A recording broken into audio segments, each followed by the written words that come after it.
Assalamualaikum warahmatullahi wabarakatuh.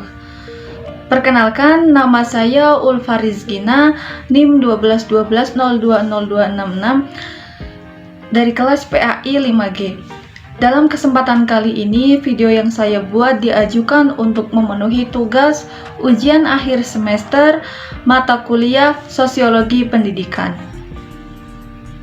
Dalam video ini, saya akan menjawab pertanyaan UAS Sosiologi Pendidikan sebagai berikut.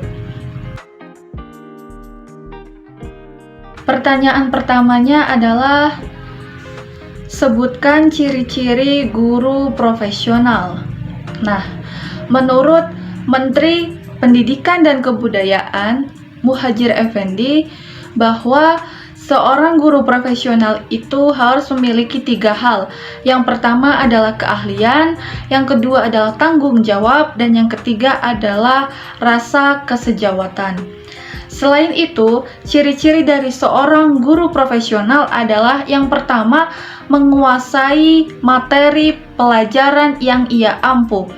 Di mana seorang guru pastinya dia harus lebih memahami dan menguasai materi yang akan ia ajarkan kepada anak didiknya, sehingga ia dapat dikatakan sebagai guru yang profesional. Yang kedua adalah mampu berkomunikasi dengan baik. Seorang guru yang profesional tentunya selain menguasai materi, ia harus memiliki cara berkomunikasi yang baik agar materi yang ia sampaikan kepada peserta didik tidak kesana kemari, langsung to the point dan mudah dipahami oleh peserta didik. Yang ketiga adalah mampu menilai dan memberikan umpan balik, di mana yang namanya seorang guru itu pastinya akan memberikan tugas kepada para siswa, dan ketika seorang siswa bertanya mengenai suatu masalah, pastinya si siswa akan membutuhkan umpan balik atas pertanyaannya, sehingga guru yang profesional harus bisa menilai dan memberikan umpan balik kepada siswa. Kemudian guru yang profesional juga dia itu mampu memanajemen kelas dengan baik.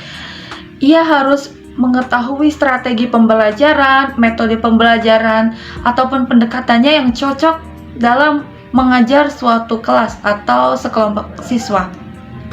Kemudian tentunya yang paling penting adalah guru itu harus adil, fleksibel, dan bisa beradaptasi terhadap berbagai kondisi. Nah, pertanyaan yang kedua adalah jelaskan bagaimana konsep mobilitas sosial. Mobilitas sosial adalah suatu pergerakan antara seorang individu ataupun kelompok dalam masyarakat dari satu lapisan menuju ke lapisan sosial yang lain. Di dalam mobilitas sosial ada yang namanya mobilitas yang vertikal, naik atau turun, dan mobilitas yang horizontal. Mobilitas sosial itu dipengaruhi apa sih? Mobilitas sosial dapat dipengaruhi oleh beberapa faktor. Yang pertama adalah bakat, keberuntungan, ekonomi, kepopuleran, hubungan sosial, dan faktor ekonomi. Seorang yang melakukan atau masuk ke mobilitas sosial biasanya seperti ketika ia mendapatkan suatu pekerjaan, kemudian selang beberapa waktu ia berpindah ke tempat lain untuk mendapatkan pekerjaan lain yang lebih baik daripada tempat yang sebelumnya. Pertanyaan yang ketiga adalah bagaimana urgensi sosiologi pendidikan terhadap pendidik. Tentunya sangat memiliki urgensi yang penting ya, karena sosiologi pendidikan itu membahas tentang interaksi sosial, struktur sosial, dan dinamika dalam kehidupan sosial. Nah, apa saja sih urgensi sosiologi pendidikan terhadap pendidik? Yang pertama adalah dengan adanya sosiologi pendidikan dapat membuat seorang pendidik itu memahami siswa dan konteks sosial, sehingga ketika ia mengajar, dia dapat mempelajari tentang bagaimana latar belakang siswa, kemudian kecerdasan atau kognitif dari siswa, dan pendidik dapat merancang strategi pembelajaran yang tepat. Yang kedua adalah memahami adanya keberagaman. Seperti kita tahu bahwa di Indonesia ini memiliki banyak budaya gitu dan bahasa. Dengan adanya sosiologi pendidikan, seorang guru dapat memaklumi adanya perbedaan itu dan membuat keeratan atau semakin erat hubungan antara siswa maupun siswa dengan guru. Yang ketiga adalah mengatasi ketidaksetaraan dalam pendidikan. Dengan belajar sosiologi pendidikan, kita tahu bahwa ada yang namanya kesenjangan sosial ataupun keadaan ekonomi siswa yang tidak sepenuhnya sama, sehingga meskipun sedikit, kita sebagai guru atau pendidik dapat memberikan pendidikan ataupun segala sesuatu yang berhubungan tentang pembelajaran dapat diakses oleh seluruh siswa tanpa memandang si kaya dan si miskin. Kemudian dapat mengidentifikasi tantangan sosial di dalam pendidikan. Semakin majunya teknologi, sebagai pendidik setelah menguasai atau mempelajari sosiologi pendidikan dapat mengidentifikasi hal-hal penghambat dalam mengajar maupun hal-hal yang memudahkan dalam mengajar.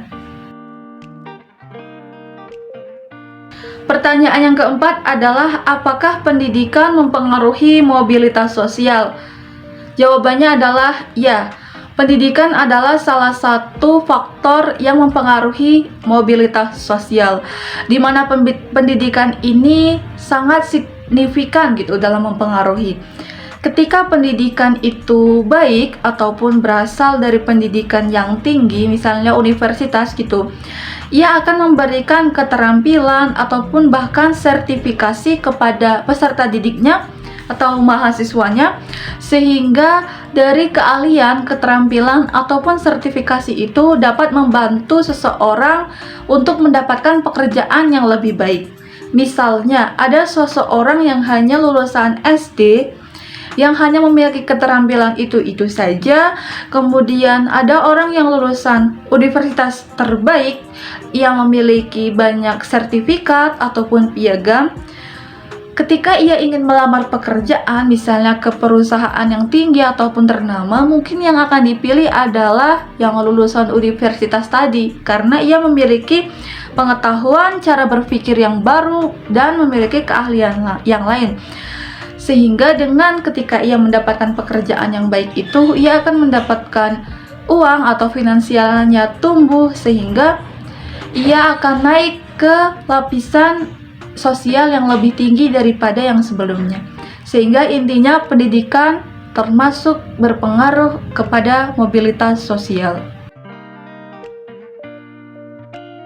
Nah, pertanyaan yang terakhir atau yang kelima adalah kompetensi apa saja yang diperlukan untuk menjadi guru yang profesional.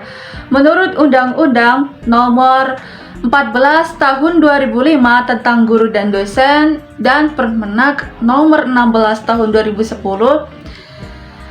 ada 5 kompetensi yang diperlukan untuk menjadi guru yang profesional. Yang pertama adalah kompetensi pedagogik. Kompetensi pedagogik ini berkaitan langsung dengan seorang guru tentang pengetahuan yang luas ataupun pengetahuan lain yang berkaitan tentang suatu pendidikan.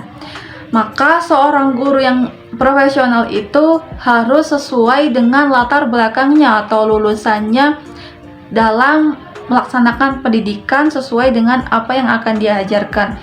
Yang kedua adalah kompetensi kepribadian, di mana seorang guru ini adalah seseorang yang harus memiliki sifat yang baik atau kepribadian yang baik, sehingga ia dapat menjadi guru atau pendidik yang dapat dijadikan suri tauladan kepada peserta didiknya dan dapat digugu dan ditiru murid-muridnya. Yang ketiga adalah kompetensi sosial. Yang namanya guru, meskipun dia mengajar peserta didik, tentunya ia akan berbaur dengan masyarakat. Sehingga guru harus memiliki kompetensi sosial, di mana dia dapat bergaul dengan peserta didik, wali murid atau orang tua, kemudian masyarakat, dan ketenaga kerjaan lain di dalam pendidikan. Yang keempat adalah kompetensi profesional. Seperti hampir mirip dengan kompetensi pedagogik tadi, kompetensi profesional adalah seorang pendidik itu harus menguasai secara mendalam dari materi ataupun ilmu-ilmu yang nanti akan dia ajarkan kepada peserta didik, sehingga dapat mengajar peserta didik itu dengan sesuai standar nasional pendidikan. Sehingga adanya guru yang profesional ini, ia dapat menciptakan peserta didik yang dapat membawa perubahan ke negeri ini. Yang terakhir adalah kompetensi kepemimpinan.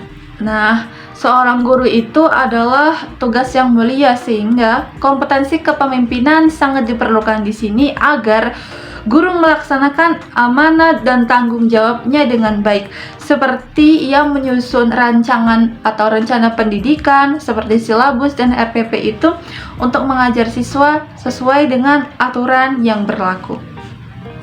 Terima kasih. Sekian jawaban dari ujian akhir semester saya dalam mata kuliah Sosiologi Pendidikan. Terima kasih. Wassalamualaikum warahmatullahi wabarakatuh.